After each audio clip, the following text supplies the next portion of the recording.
qualité des effets que j'ai envie d'ajouter derrière. Voilà, en moyenne, ça va être 3 jours. Alors moi, c'est plus rapide. Ça reste là. Donc, si tu veux, comme je fais des vlogs, je prends ma caméra, je filme, et puis je prends tout le reste. Je prends l'exemple, il n'y a pas très longtemps, il y avait Mesmer qui était venu, le fascinateur, et je suis allé à la Reine du Sud, j'ai filmé, mes copains s'étaient hypnotisés, j'ai pris des petits shots, j'ai réussi à démarrer la musique, sur le coup, en fait, il était encore hypnotisé, donc il dansait, et j'ai eu la chance à la fin d'interviewer Mesmer, tu vois. Donc, sur le coup, filmer, c'est parce qu'il va prendre du temps, sauf pour le Weekend Geek, si je dois filmer 4 jours, je comprends que ce genre d'événement à courir, c'est compliqué. Et après, au niveau du montage, on va dire un minimum de 5 heures de montage, qui peut s'étendre jusqu'à 1 jour et demi, si c'est vraiment le Weekend Geek, il faut tout dérocher. Donc voilà, c'est plus rapide par la montée. Combien d'heures à la salle chaque semaine? J'y vais tous les matins, depuis 5 ans. De 5h du matin jusqu'à 7h30 pour bien démarrer la journée. Mais je suis pas un monstre, hein, je mange bien aussi, j'aime bien les petites dames, les tunnels. Mais c'est surtout pour se sentir bien déjà et démarrer la journée. Non mais avec 3 heures de sport tous les matins, tu pourrais manger du gras, ça se passerait bien, hein, je pense. Moi, je voulais savoir, vous avez une formation vidéo que vous avez fait, vous avez appris sur le tas, filmé, montage, tout ça? Sur le temps, c'est-à-dire que si vous regardez donc, mes premières vidéos sur Snapchat, les premières, voilà, on a démarré avec soit un smartphone, soit une petite caméra, et puis maintenant, depuis 10 épisodes, on sait que ça va marcher, on sait qu'on peut s'impliquer, ça sert à rien de démarrer tout de suite avec une caméra 4K, tout ça. Et aujourd'hui, on a acheté du meilleur matériel pour aller un petit peu plus loin parce qu'on a la passion. Donc, on apprend tous les jours. En regardant nos vidéos aussi, on apprend. Et voilà, on se forme sur le tas. Tout simplement. Ah, mais il faut s'inspirer un petit peu des autres. Quand on voit qu'ils ont 2 millions d'abonnés, on essaye de trouver les tuyaux.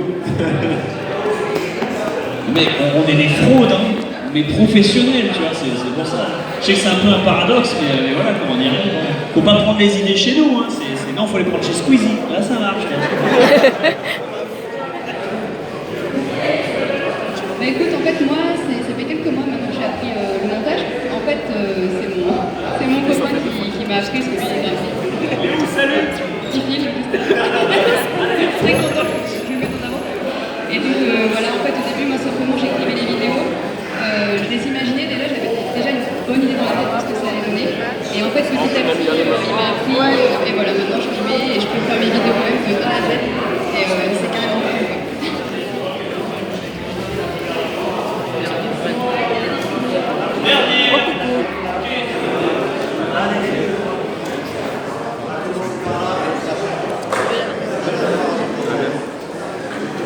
Alors, petite question pour Bob.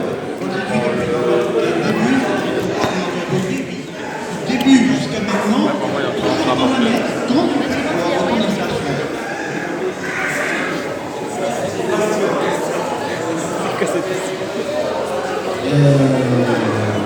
Ouais, exactement. Ben, tu pourrais répondre à cette question aussi, hein, parce que toi-même, ça joue énormément sur l'inspiration et les écritures. Et on ne sait pas.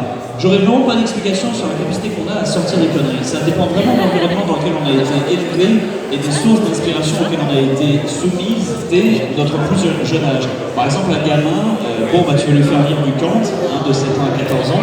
L'humour, ça va pas être un concept qui va forcément pareil responsable. Alors que tu fais lire du Gottlieb à un gamin, ou tu fais marquer des cartoons, il va y avoir un timing qui se développe, il va y avoir une compréhension de l'impact, de la vanne, du moment où on peut dire beat et que c'est drôle, tu vois.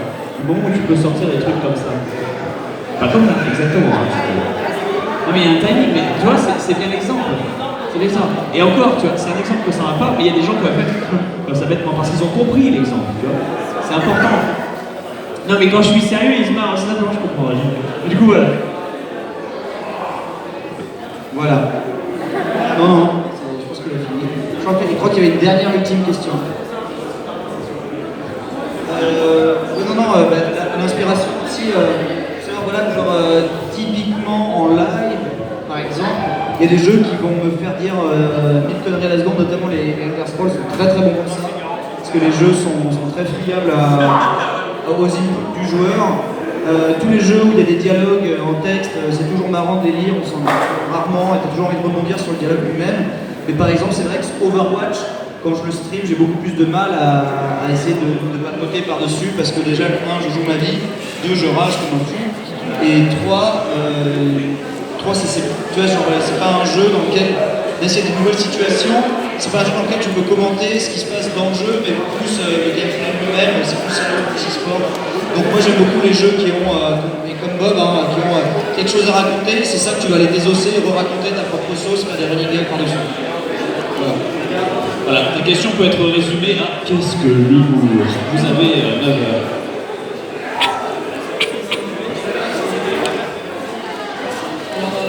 Moi, c'est une question pour Bob. Même si c'est depuis le début que je te connais, depuis 2011, j'ai jamais su d'où venait ton pseudo. Et deuxième petite question, c'était d'où vient aussi ton style, tout ce qui est ton humour, même ta veste qui est une veste mythique. La couille droite de mon père. Basiquement, on y est tous passés, mon gars. Ça va, mon gars. Quand t'as mon nom, bah c'est ce que hurle ta maman tous les soirs. Je plaisante, c'est gratuit, c'est gratuit. Ouais, il me fait des phases de questions qu'on m'a pas posées depuis 50 ans. Moi, forcément, derrière, je donne des réponses classiques. Bref. Bob Lennon, c'était à cause de la coiffure. C'est mon frère qui se foutait de ma gueule quand j'étais gosse parce que j'avais la coupe au bol, mais t'es trop jeune pour te souvenir à quoi ressemblait le chanteur. Et moi, de mon côté, mon frère avait un surnom qui était Bobby. Et donc, Bob, ça sonne bien parce que Bobby et Bob, voilà. Il y avait des jeux d'arcade, il y avait des sports, c'était marrant à l'époque, ça fait plaisir. Vous avez tous passé des moments délicieux avec votre grand frère. Et donc, je me souviens que voilà, à partir de 11 ans et demi, voire 12 ans, 12 ans, je commençais à utiliser Bob Lennon. Pourquoi? Parce qu'à l'époque, Tekken 2 était sorti. Et je sais pas si tu te souviens, sur le CD, le CD de Tekken 2 sur PlayStation, il y avait les gonzesses en bikini. Voilà. Et moi, j'ai le souvenir qu'on s'arrêtait avec nos potes pour montrer à n'importe qui rentre dans la pièce, t'arrêtes la partie, tu montes le CD, regardez les gonzesses à poil sur les CD. C'était avant Internet. Forcément, voilà, c'est important de préciser, c'était avant Internet. Donc nous, on était dingues. Et je me souviens qu'à l'époque, je mettais déjà Bob et Lennon dans les high scores. Donc ça remonte loin, c'est pour ça. Ça répond à ta question? Mignon.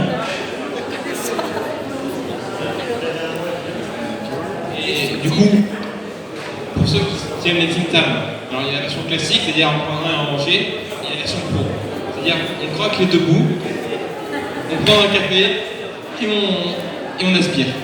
Un délice.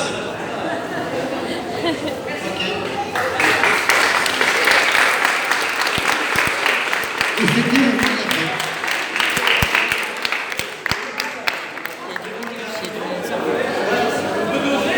on peut doser.